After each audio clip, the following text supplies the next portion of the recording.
Good evening to our viewers here in Guyana and online. I'm Travis Chase with the Wednesday, August 16 edition of the HGP Nightly News. We have what you need to know this evening. Fit and proper. President Granger is not letting go of that phrase. This time around, he's targeting the police promotion list, which has been shelved until further notice. Rawdon James reports. The president said he is not trying to trample on the rights of the Police Service Commission, but that damage could be done to the police force once persons who are not fit and proper are promoted.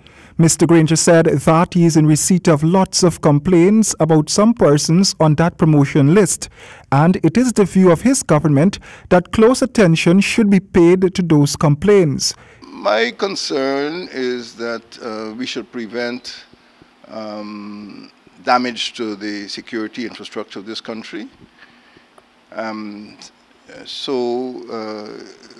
We have received lots of complaints, we've received information, and we feel that we need to pay attention to those complaints. Mr. Granger was at the time responding to questions by Nightly News on the sidelines of an event at State House on Wednesday.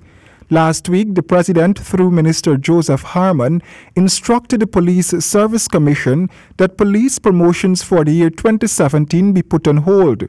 Many speculated that the move by the President was due to the ongoing Commission of Inquiry into the alleged assassination plot, while others speculated that it might have been the obvious omission of Acting Police Commissioner David Ramnarine from the promotion list.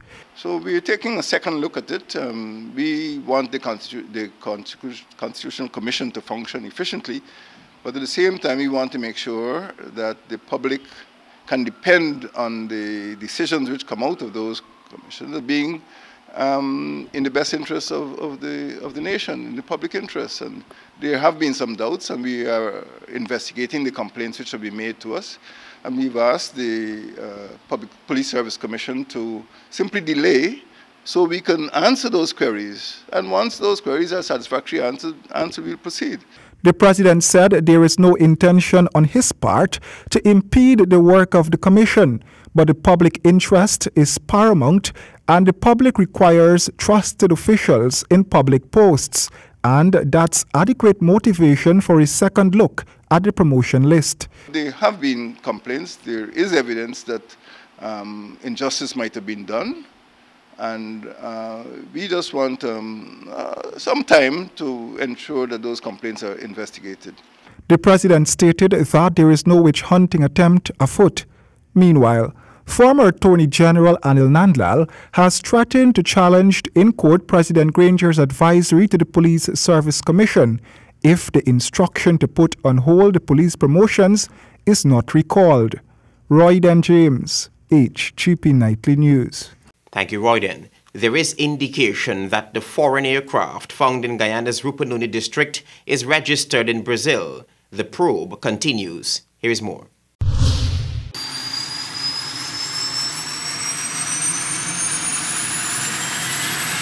That's the illegal aircraft which was found Sunday on an illegal airstrip in the North Rupununi. Local authorities are still checking the authenticity of its Brazilian registration. Commander of that division, Senior Superintendent Ravindranath Budram, told reporters on site that it would appear that persons had been camping out in the area. 3 makeshift camps were dismantled. Those camps contain clothes and tin stuff, Coca-Cola bottles, water bottles, and so on. Also, they were able to locate 16 10-gallon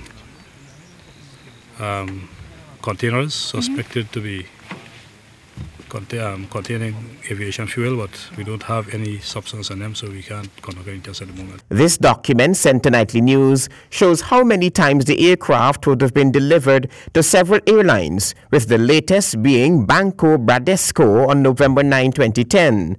According to Commander Budram, information from residents are forthcoming. We are in contact with persons living in the area.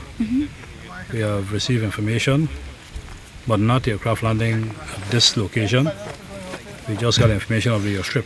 Right. As a result, police checking the airstrip, they were able to locate this aircraft. But prior to now, we did not receive any information as to aircraft landing here. Police spotted the aircraft on Sunday at an illegal airstrip at Santa Fe, North Rupununi. 3 men, according to Budram, exited the plane on landing and escaped.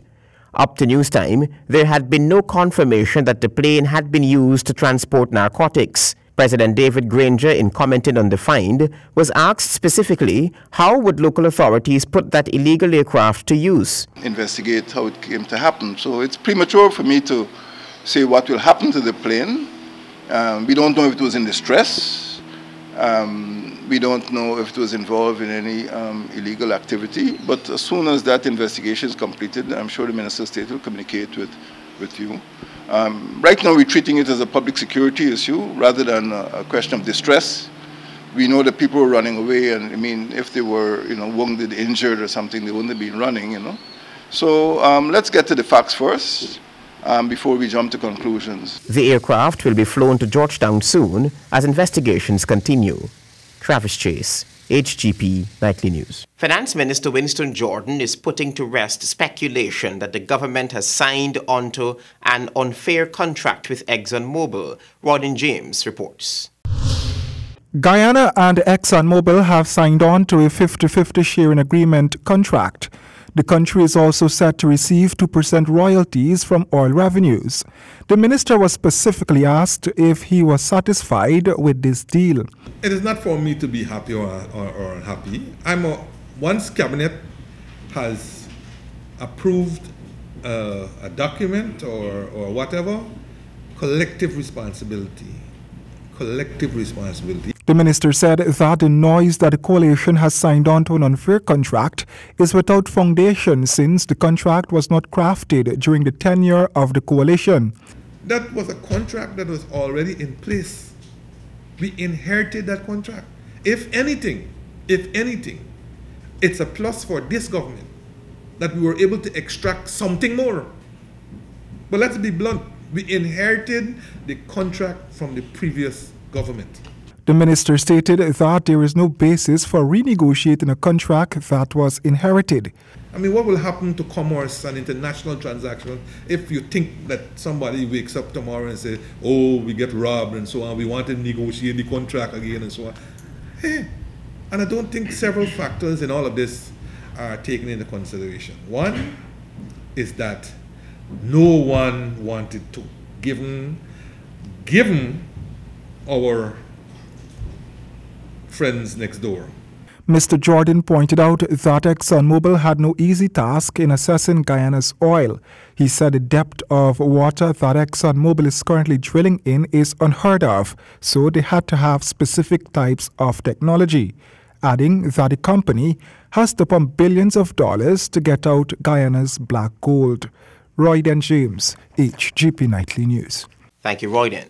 The Bank of Guyana is cracking down on unauthorized foreign currency transactions. Both sellers and buyers could feel the heat. The bank is advising that only banks, authorized dealers, and non-bank cambios licensed under the Dealers in Foreign Currency Licensing Act of 1989 are authorized to buy and sell foreign currency.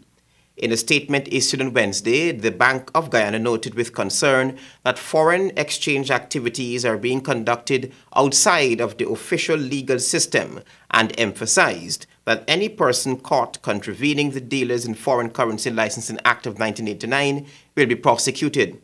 The Dealers in Foreign Currency Act Licensing of 1989 states that any person who sells to any person other than a licensed or authorized dealer any foreign currency shall be liable on summary conviction to a fine and imprisonment for 1 year. Section 17(2) states that any person not being an authorized dealer who buys or sells any foreign currency shall be liable on summary conviction to a fine and imprisonment for 3 years. A Hatfield Street man was on Monday charged for the murder of Roy Rodriguez, who was stabbed to death at Crowell Street, Georgetown back in January. More from Jevon Vickery. 27-year-old Afibia Yankana appeared before City Magistrate Judy Latchman on the capital charge of murder. Jan Kana of Hatfield Street, Georgetown, was not required to plead to the indictable charge. It is alleged that on January 10 at Crowell Street, Georgetown, he murdered Raul Rodriguez. The police stated that Rodriguez, a carpenter and the father of three, of 64 Leopold Street, Working Ross, Georgetown, was in the vicinity of the Route 32 minibus park around 21 hours 30 when an argument ensued between himself and two men. It was further stated that one of the assailants stabbed Rodriguez in the chest. He was then taken to the Georgetown Public Hospital, where he later succumbed to his injuries. In September 2010, Rodriguez's sister, market vendor Leticia Rodriguez, called Mama, was knifed to death near the Stabrook Market, allegedly by her reputed husband's former lover. Jan Kana will make his next court appearance on August 22nd. Javon Vicker, HGP Nightly News. Thank you, Jevon. We head over now to that COI. The offense surmounts to solicitation or the incitement to commit murder, not necessarily treason. That's what the police legal advisor told the ongoing COI, adding that there is no credible evidence to say that the accuser had been lying. Here's more. Contrary to the testimonies of Police Commissioner Silal Prasad, Crime Chief Wendell Blanham, and Major Crimes Head Mitchell Caesar, that Andrew Gillard had fabricated the story about businessman Nizam Khan offering him $7 million to assassinate the president, the police legal advisor, retired Justice of Appeal Claudette Singh, said that there was no credible evidence to suggest that Gillard had fabricated the story. Justice Singh appeared before the COI on Wednesday. My advice was that the evidence, I found the evidence tenuous. In this way, what I will say, I could not, on the state of the evidence, say that Gillard was lying. Neither can I say Mr. Khan was innocent. Justice Singh shunned the suggestion by attorney Glenn Hanneman that her intervention was sought for businessman Nizam Khan to be placed on bail. Mr. Hanneman, I don't know anything about bail, and I do not deal with bail in the police force. I deal with legal advice. So I cannot go into that area on bail because I don't deal with bail. And police do not consult me on bail. The police legal advisor told the commission that she basically advised on whatever evidence police presented to her in that file. I advise on what was given to me on the file. So I wouldn't know what they did outside because I was guiding them from the time the file came to me. Justice Singh testified that even though the police had tried their best to follow her advice, she only saw the file on the matter on April 12. On the whole, I did not on Gillard's story, on the evidence as a whole. I have had problems. Had problems about the credibility of Gillard's story? I wouldn't say the credibility of Gillard's story alone, because I was looking for evidence where I could have corroborated Gillard's story. I wasn't really condemning anybody. I had an open mind on the investigation. Justice Singh said that the investigation remains open. Travis Chase, HGP Nightly News. Guyana achieved a 92.57% pass rate with grades 1 to 5 after 9 secondary schools and 4 private institutions turned out 851 candidates for the Carbon Advanced Proficiency Examination CAPE in May-June this year. That's an increase of 7%. 16.47% of the entries attained grade 1, 22.90% attained grade 2, 22.93% attained grade 3, 18.08% attained grade 4, while 13% of the students attained grade 5. The ministry further disclosed that CSEC results will be released before the close of business on Thursday, August 17, 2017. Students will be able to access their official individual results on Friday, August 18, 2017 online, as advised by the CXC website.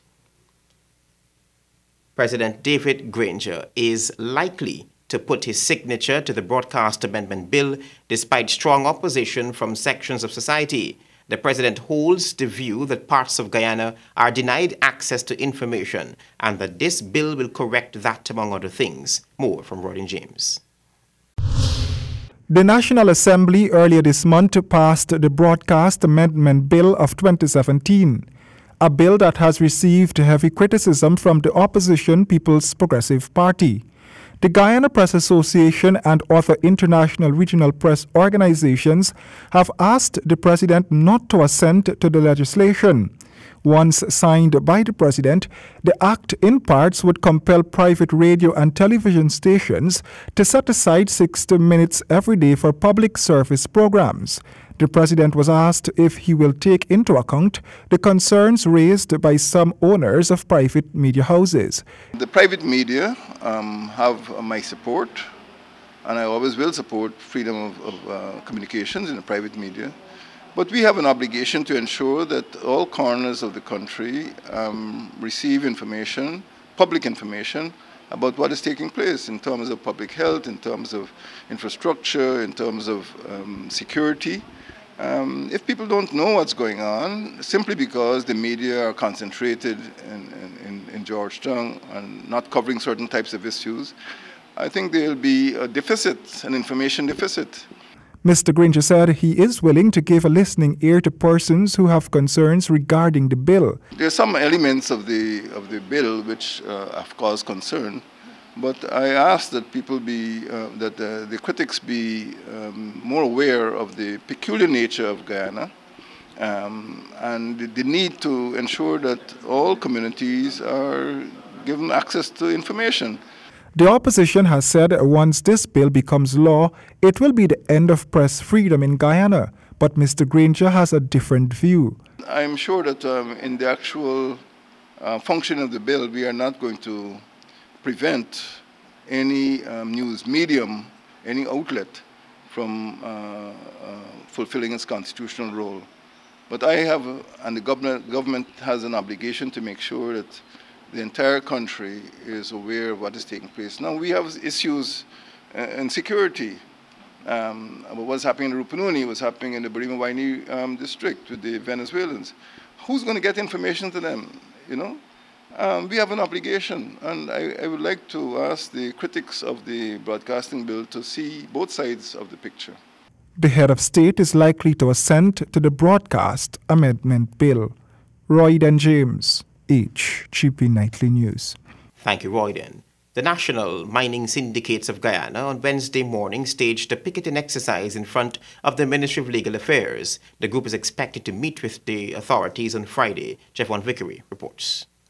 Right now. We need our lands. Right now. We need our lands. Right now. This disrespect must stop. This disrespect. Scores of miners stood outside the Ministry of Legal Affairs on Wednesday, demanding that a resolution be brought to an ongoing issue regarding the issuance of mining lands.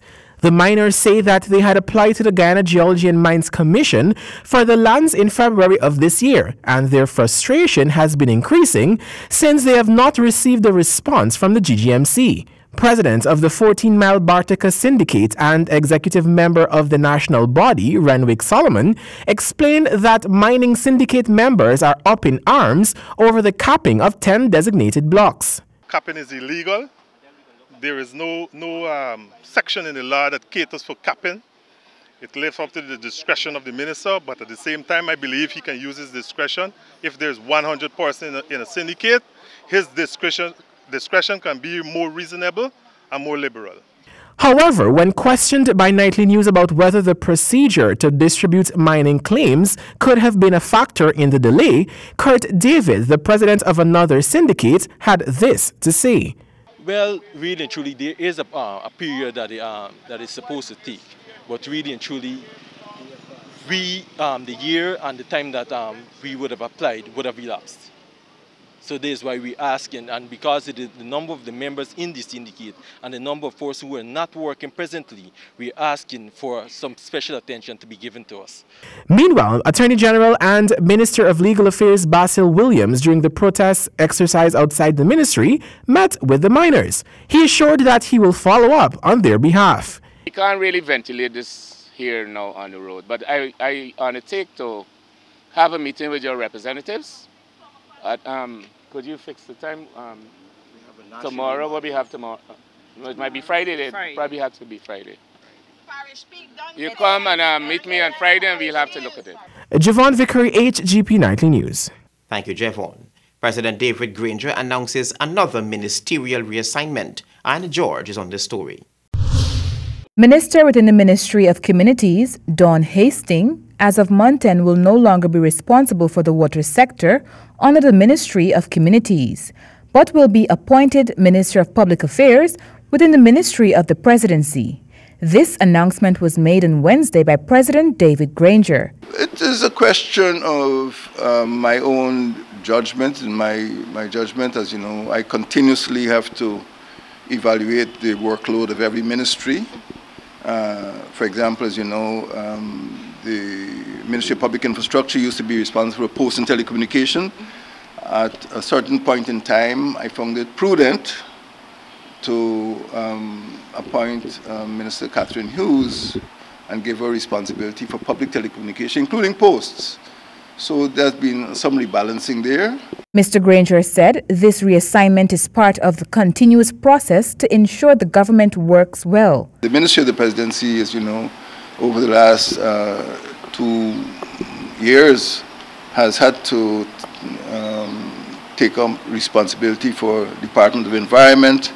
We have a national security advisor in the country. As you can see, we still have certain security challenges in the borders, in the prisons, in the police force. President Granger believes that Minister Dawn Hastings is fully capable to take up a managerial role within the Ministry of the Presidency. Very experienced. This is her second term in Parliament, I think, or third from the 9th Parliament.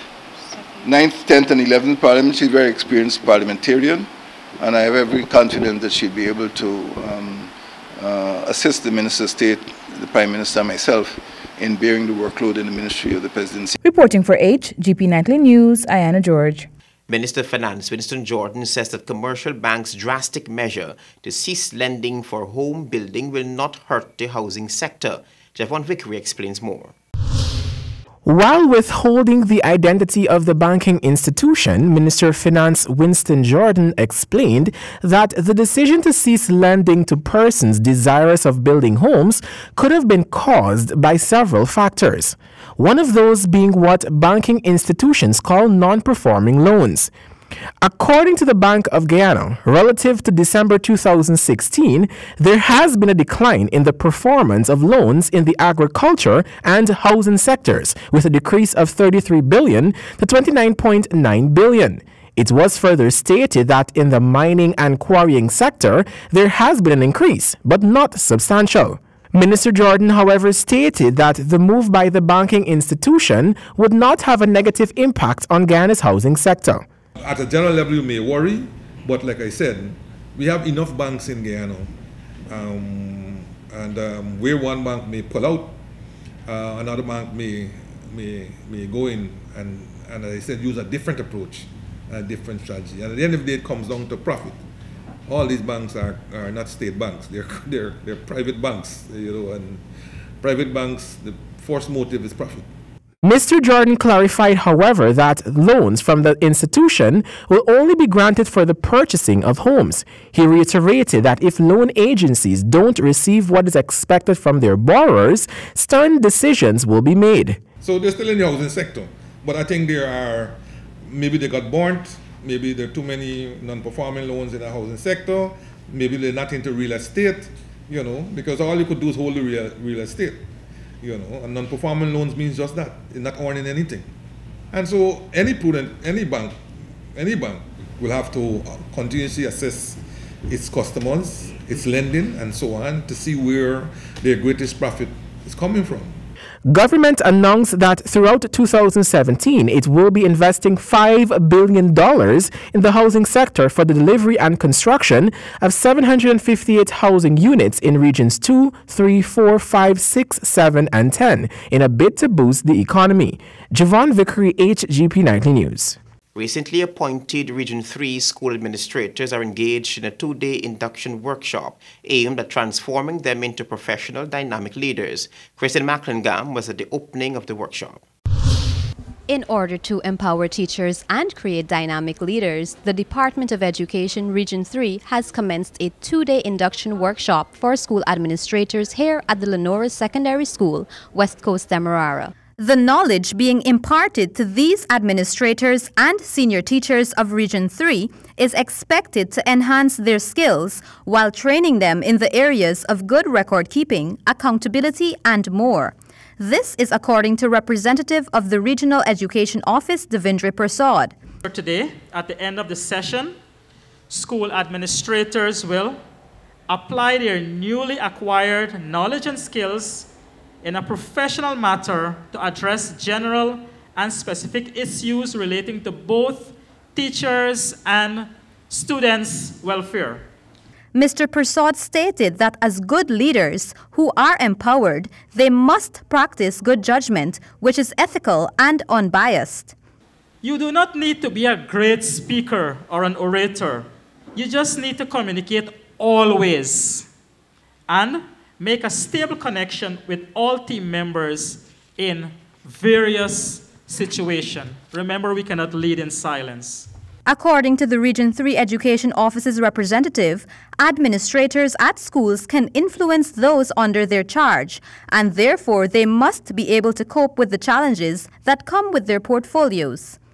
Over 58 school administrators, head teachers, and other teaching staff are expected to benefit from this 2-day induction workshop here at the Lenora Secondary School.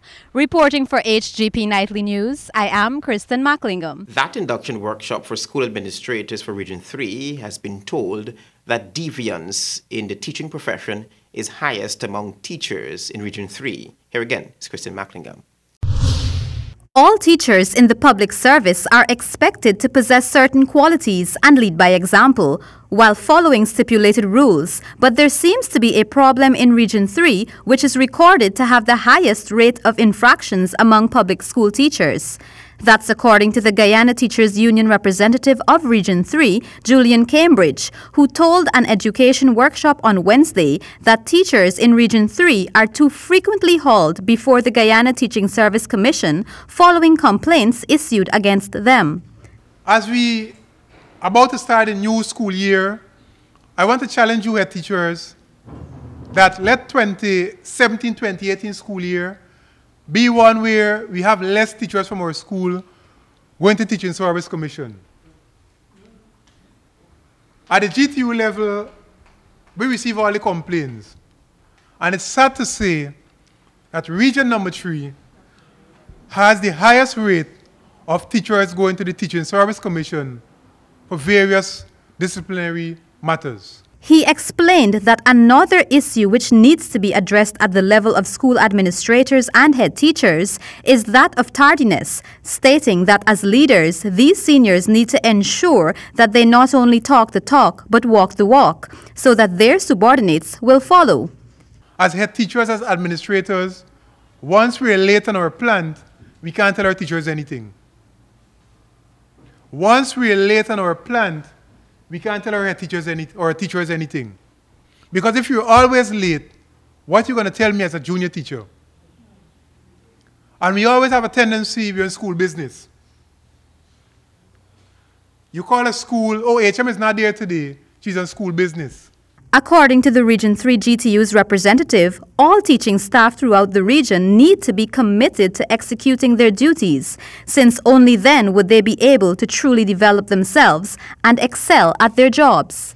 Reporting for HGP Nightly News, I am Kristen Macklingam. Your sportscast is ahead.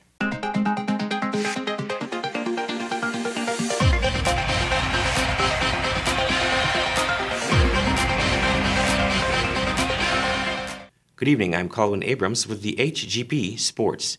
We start with cricket. The Trinbago Knight Riders arrived last evening in Guyana for the Hero CPL tournament, where they will battle the Guyana Amazon Warriors on August 19. Trinbago Knight Riders are here for their match against the Guyana Amazon Warriors in the Hero CPL tournament. The Knight Riders were greeted by staff and well-wishers when they arrived at the Guyana Marriott Hotel Wednesday night. Coach of the Trinbago Knight Riders, Simon Hattich, noted that they had good preparation leading up to the tournament and credited the players for keeping their energies alive despite their schedule.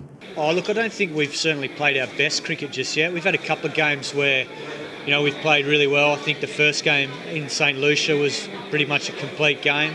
And then we had another good one, I think it was against, geez, I've lost track of all the games there in the space of 5 days. We had one at home, I think, where we won by about 7 wickets. So I think if anything, we've still got work to do from a batting point of view. Danish Ramden thinks they're playing good cricket. And there's room for improvement in terms of some of our feeling, our dead bowling, we can get it right.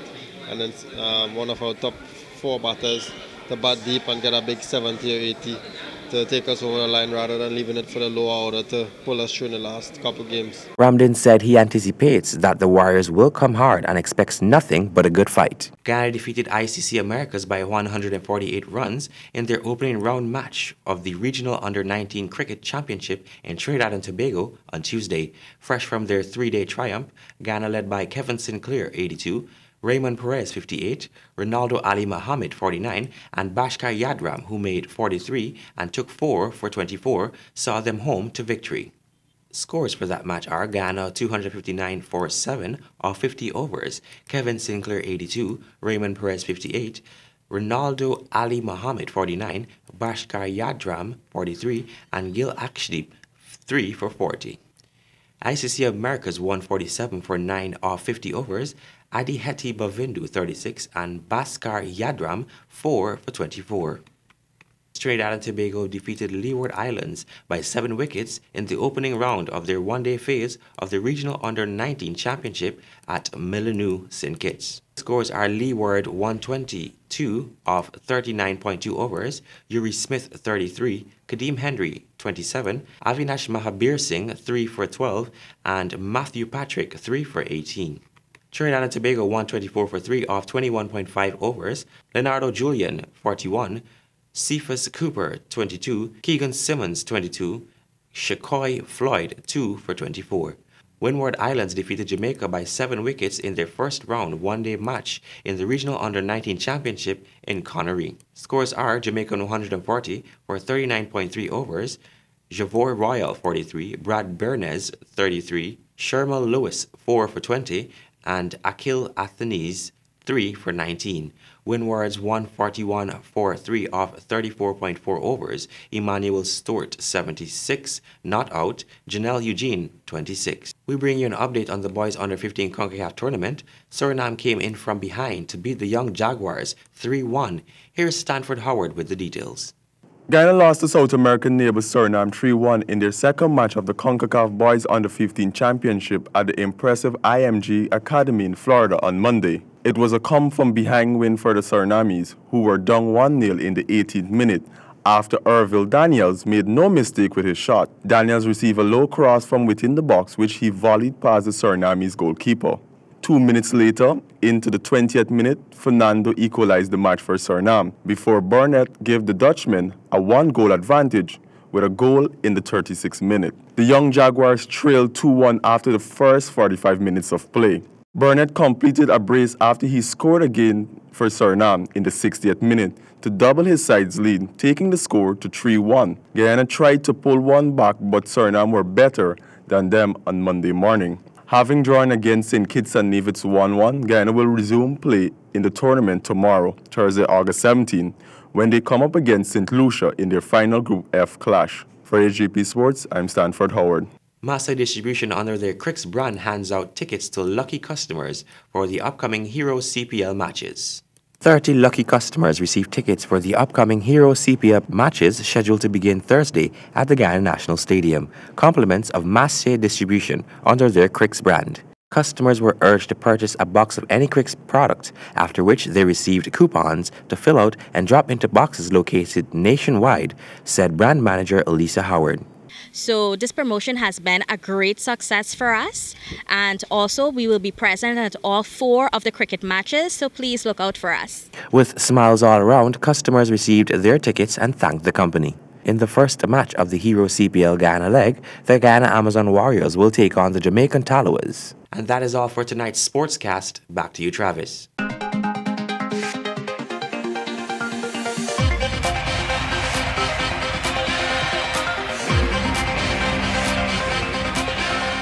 Damage could be done if persons not fit and proper are promoted, not trampling the rights of the PSC, says President Granger. No credible evidence that Gillard had fabricated the story. Police don't consult me on bail, police legal advisor testifies. Junior Minister of Communities reassigned to Ministry of the Presidency, and foreign aircraft registered in Brazil. Police combing areas for its passengers. Those were our major headlines. For these stories and more, you can go to our website. It's www.hgptv.com. I'm Travis Chase. Thanks for watching. I'll see you right back here on Thursday.